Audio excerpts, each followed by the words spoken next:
हमारे बाद मंच पर बैठे नरेंद्र सिंह तोमर जी, युवा मोर्चा के अध्यक्ष जो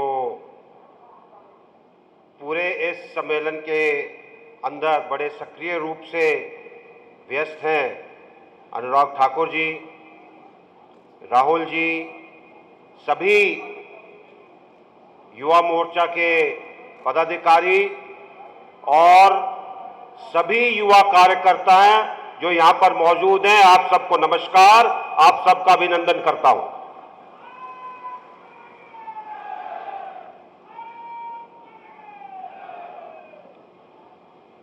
आपको देखकर फख्र होता है और फख्र इसलिए होता है कि आपको देखकर ऐसा लगता है कि मैं पुनः सेना के अंदर चला गया हूं,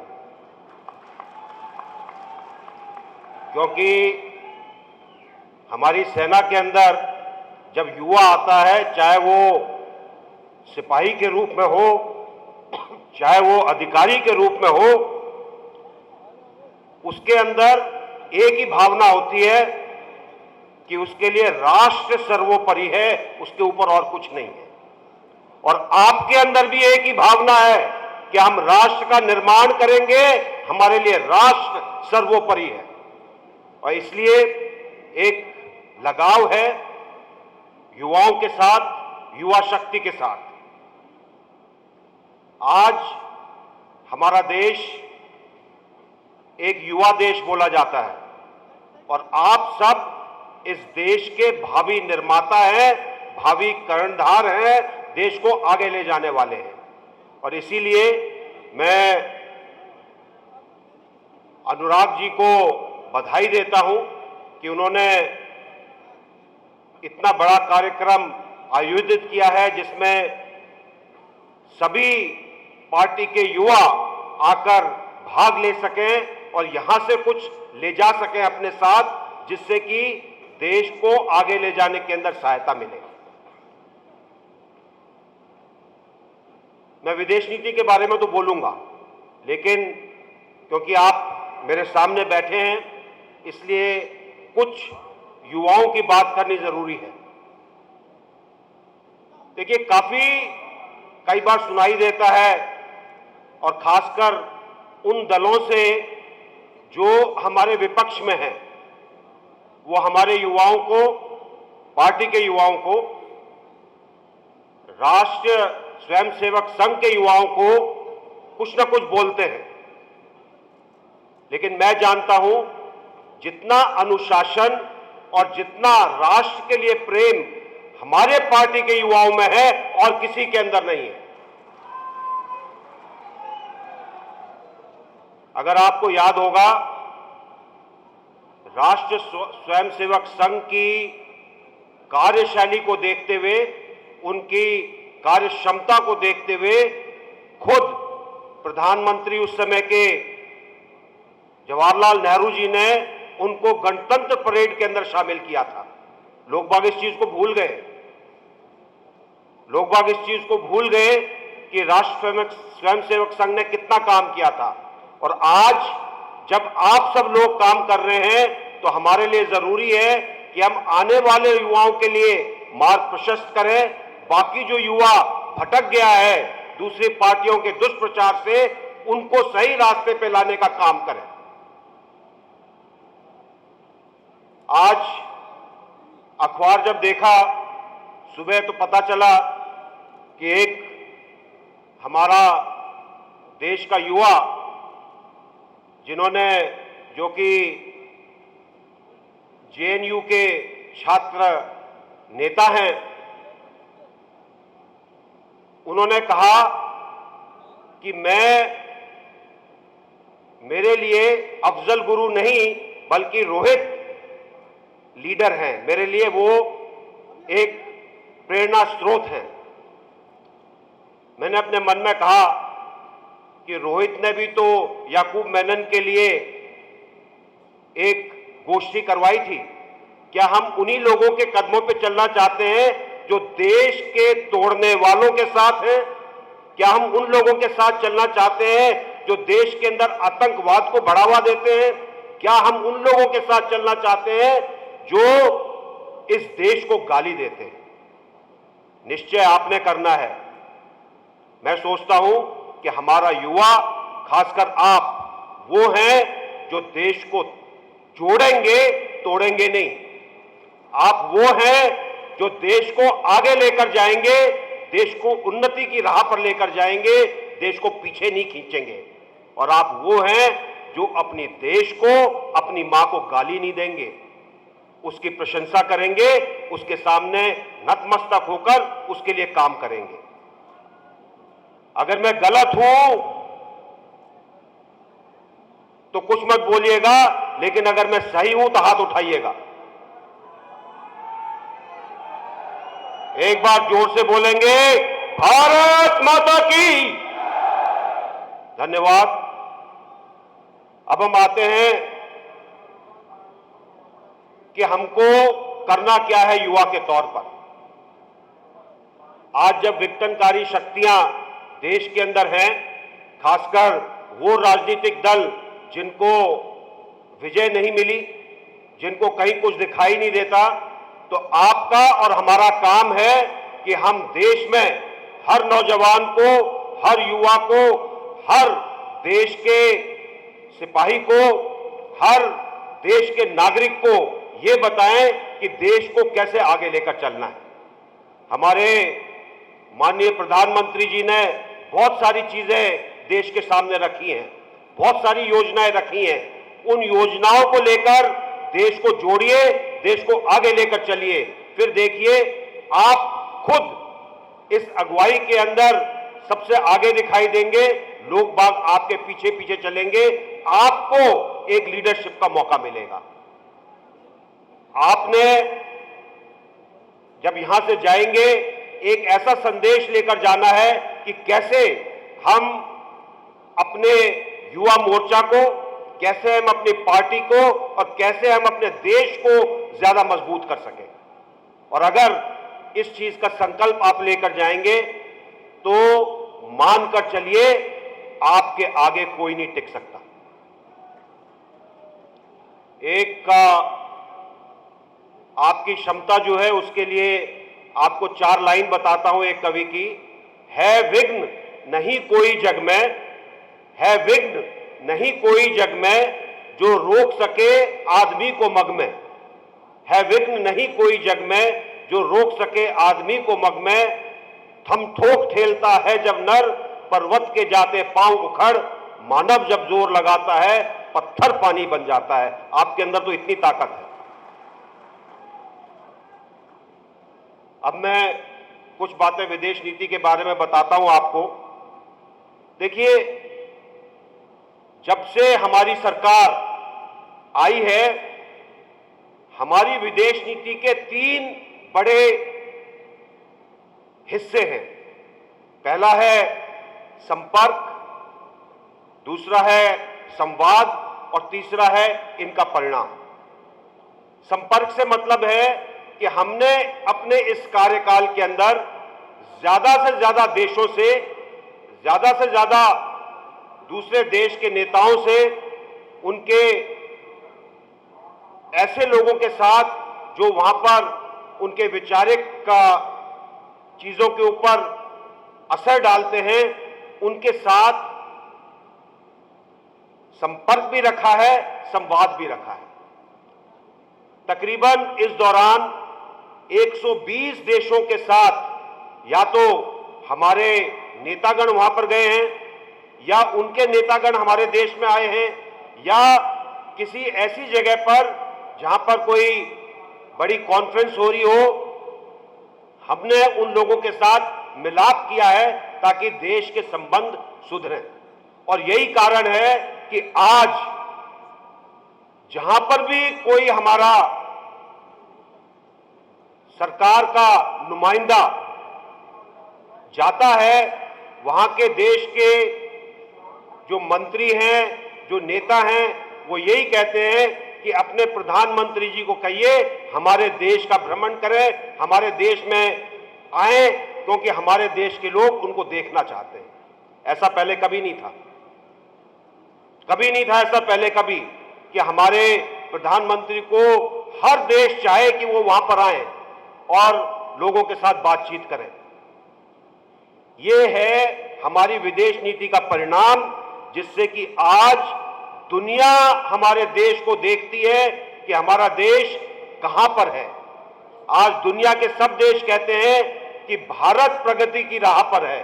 पहले कभी नहीं कहते थे, आज कहते हैं।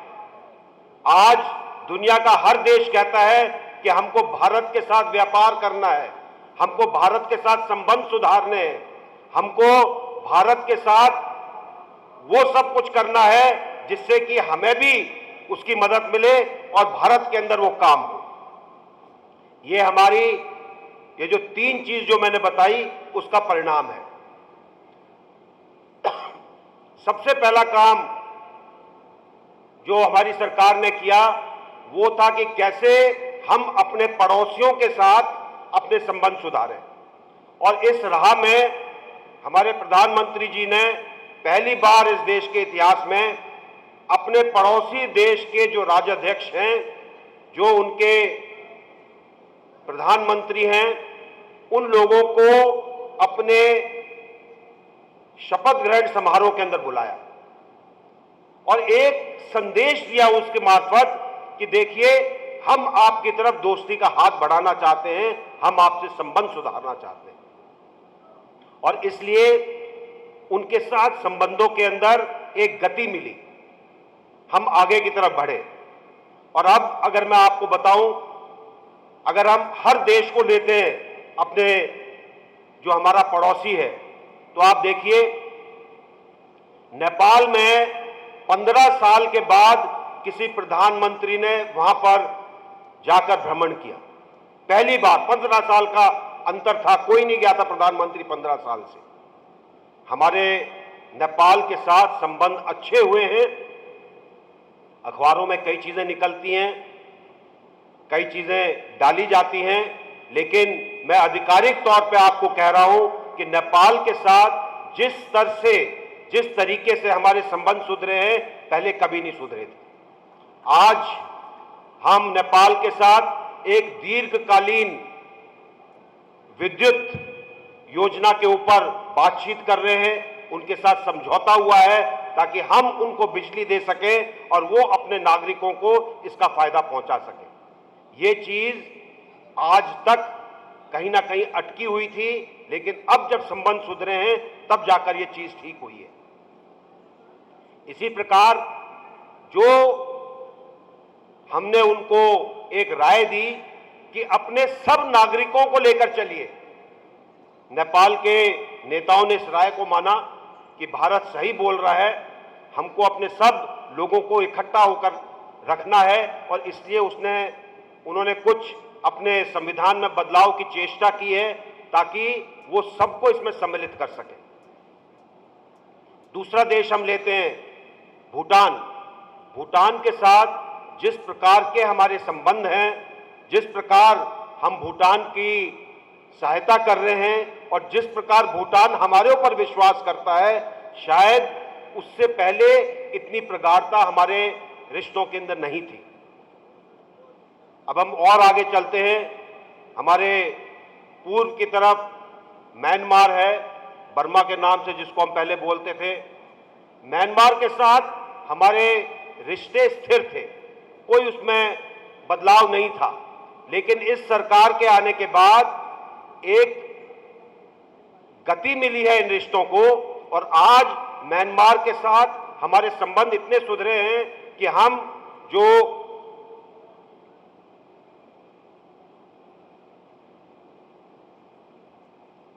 जो हमारे एक संपर्क के लिए जो हम सड़क बनाना चाहते हैं, उसके अंदर हमको मदद मिल रही है। और हम अपनी जिसको हम एक्ट ईस्ट नीति बोलते हैं, जो हमारे प्रधानमंत्री जी ने दी है, उसके तहत हम म्यांमार के साथ कई चीजों के ऊपर समझौता कर चुके हैं, कई अच्छे समझौतों पर हस्ताक्षर हुए हैं। बांग्लादेश के साथ हमारे संबंध सुदृढ़ हुए हैं, और जो जमीन को लेकर जो एक समझौता हुआ है वो अपने आप के अंदर ऐतिहासिक है। आज अगर आप बांग्लादेश के अंदर जाएं तो वो लोग भारत की प्रशंसा करते हैं, भारत के साथ चलने का संकल्प करते हैं और भारत के साथ हर चीज को बढ़ाने का संकल्प करते हैं। मेरे ख्याल से इतिहास में जब से बांग्लादेश बना है, और क्योंकि मैं बांग्लादेश के बनाने की लड़ाई में शामिल था, तो मैं बड़े विश्वास के साथ कहता हूं कि इससे अच्छा संबंध पहले कभी नहीं हुआ है। इसके बाद हम लेते हैं श्रीलंका। आपको पता है बीच में श्रीलंका के साथ हमारे रिश्तों के अंदर कुछ खटास थी। आज वो खटास मिट चुकी है और हमारे रिश्तों के अंदर व्यापारिक तौर पर, राजनीतिक तौर पर, आम जनता के आवागमन के तौर पर जो सुदृढ़ता आई है, उसके अंदर जो इजाफा हुआ है वो पहले कभी नहीं हुआ था। इन पड़ोसियों के अलावा हमारा एक बहुत बड़ा जो पड़ोसी है चीन, उसके साथ भी रिश्तों को ठीक करने की कोशिश की है।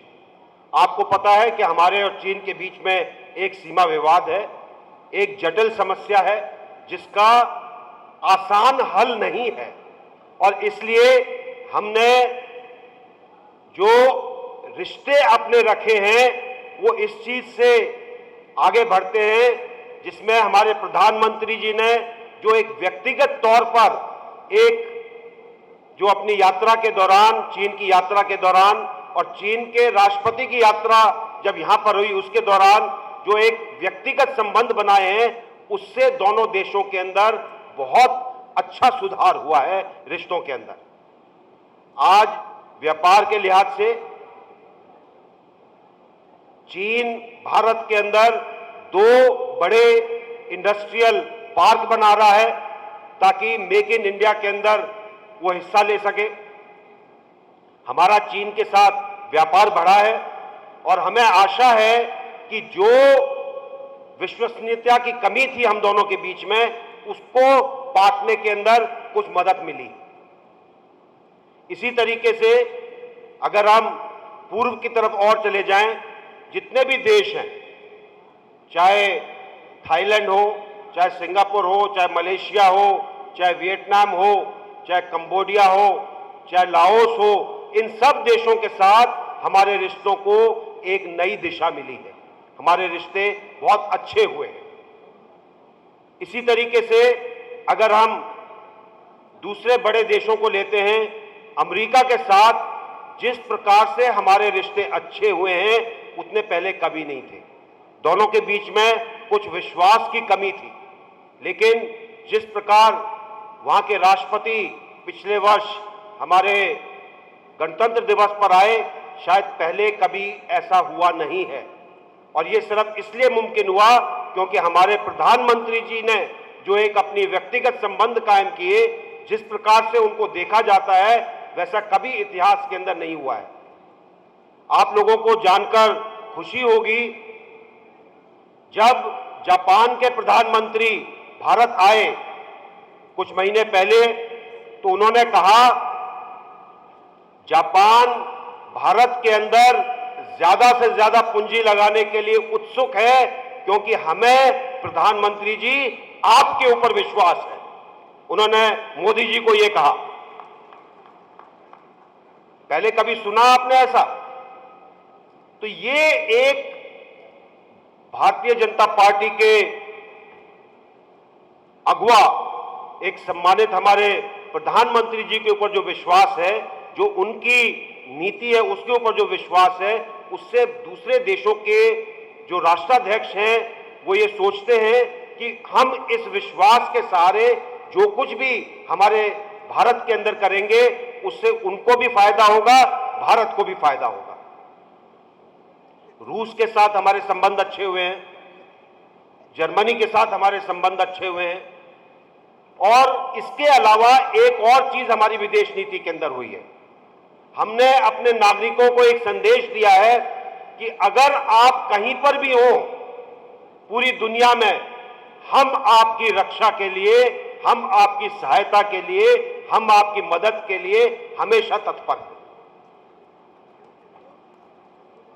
अभी भी आपने देखा होगा, जब भी कोई फंसता है किसी कारण, जब भी कोई मुश्किल में पड़ता है, सरकार के तौर पर हमने ट्विटर, सोशल मीडिया का कोई भी चीज हर तरीके से खोलकर रखा है, ताकि कोई भी अगर हमको संदेश मिले तो विदेश मंत्रालय उनकी मदद के लिए पहुंच जाता है।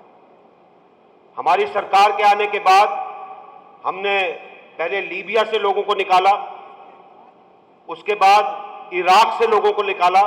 हालांकि हमारे 40 लोग अभी वहां पे फंसे हुए हैं, लेकिन हम उनकी कुशलता के लिए, उनको ठीक से निकालने के लिए लगे हुए हैं, जिनका मैं यहां पे जिक्र नहीं कर सकता। और इसके बाद जब यमन के अंदर हमारे नागरिक फंसे तो सरकार ने एक फैसला किया कि कोई वहां पर जाकर उनको निकालने की चेष्टा करे। और इस सिलसिले में मैं अपने आप को भाग्यशाली समझता हूं कि मुझे ये मौका दिया गया। सेना का अनुभव था तो कुछ करने के अंदर आसानी हुई, क्योंकि जिस तरीके से हम सेना में काम करते हैं उस तरीके से उस काम को करने की कोशिश की और 4,700 से ज्यादा भारतीय और तकरीबन 2,040 देशों के लोगों को वहां से सफलतापूर्वक निकाल सके। भाइयों और बहनों, किसी भी काम को करने के लिए 2 चीजों की जरूरत होती है। पहली, उस काम को करने के लिए आपके मन में एक निश्चय होना चाहिए, और दूसरा, उस निश्चय के साथ आपके मन के अंदर एक ऐसी चीज होनी चाहिए जो आपको उस काम के अंदर बिल्कुल दबाए रखे, ताकि आप उस काम को, सिर्फ उस काम को देखें अर्जुन की तरह और उसको निकालने के लिए, उसको ठीक करने की कोशिश करें। जिस दिन ये 2 चीज मिल जाती हैं उस दिन वो काम सफल होता है, और इसीलिए हम यमन के ऑपरेशन राहत को सफल कर पाए। विदेश नीति के अंदर आज की तारीख में जिस प्रकार से भारत का व्यापार बढ़ा है, जिस प्रकार से हमारी जो योजनाएं हैं मेक इन इंडिया, उनको बढ़ावा मिला है, जिस प्रकार से उन देशों में जहां वर्षों से कोई नहीं गया था वहां पर हमको मदद मिली है, वो सिर्फ इसलिए हो पाया है कि हमने विदेश नीति को दूसरे तरीके से देखा है, ना कि उस तरीके से जैसे पिछले 60 साल से लोग देखते आए। और आज की विदेश नीति के कारण भारत की जो साख बढ़ी है बाकी देशों में, वो पहले कभी नहीं थी। एक और आपको उदाहरण देता हूं। वेनेजुएला जो कि साउथ अमेरिका में है, उनसे हम तेल लेते हैं। हमारी ऑयल कंपनीज वहां पर तेल निकालती है, क्रूड निकालती है, जो यहां पर आकर प्रोसेस होता है। हमारी वहां पर कुछ दिक्कतें चल रही थी। हमारा वहां पर कोई भी मंत्री बहुत सालों से नहीं गया था, और एक ऐसी विचारधारा थी कि वेनेजुएला के साथ हमारे रिश्ते अच्छे नहीं हैं, हमको जो हम क्रूड निकालते हैं उसका पूरा पैसा नहीं मिलता है, और बड़ी दिक्कतें, एक नकारात्मक एक वातावरण था। मैं वहां पर गया, मैंने अपनी सरकार की, अपने प्रधानमंत्री की चीजें बताई उनके नेताओं को, उनके साथ जब बातचीत हुई, और आपको विश्वास नहीं होगा, 2 दिन के अंदर तेल की सारी समस्याएं ठीक हो गई। 2 दिन के अंदर तेल की सारी समस्याएं ठीक हो गई। उन्होंने कहा कि हमारे राष्ट्रपति भारत में आना चाहते हैं ताकि वो देखें कि भारत के अंदर क्या बदलाव आया है। ऐसा कभी सुनने को नहीं मिलेगा आपको। इसी प्रकार किसी भी देश के अंदर जहां पर भी हमारे लोग गए हैं, जहां पर भी हमारे विदेश मंत्री या हमारे प्रधानमंत्री या और कोई मंत्री गया है, उनको एक सकारात्मक वातावरण तैयार करने के अंदर ज्यादा समय नहीं लगा है। इसलिए मैं यही कहना चाहूंगा कि बहुत लोग दुष्प्रचार करते हैं क्योंकि उनके पास और कुछ है नहीं, सिर्फ नकारात्मकता के। आपकी पार्टी, आपकी सरकार एक बहुत सकारात्मक तरीके से चल रही है, देश को हर प्रकार से आगे ले जाने के तरीके से चल रही है और कोशिश है कि हमारा युवा हमारे देश को और आगे लेकर जाए। इन्हीं शब्दों के साथ मैं एक बार फिर आपका सबका अभिनंदन करता हूं, आप सबको बधाई देता हूं और आप सबसे आशा करता हूं कि आप भारत को और आगे लेकर जाएंगे। बहुत बहुत धन्यवाद। जय हिंद।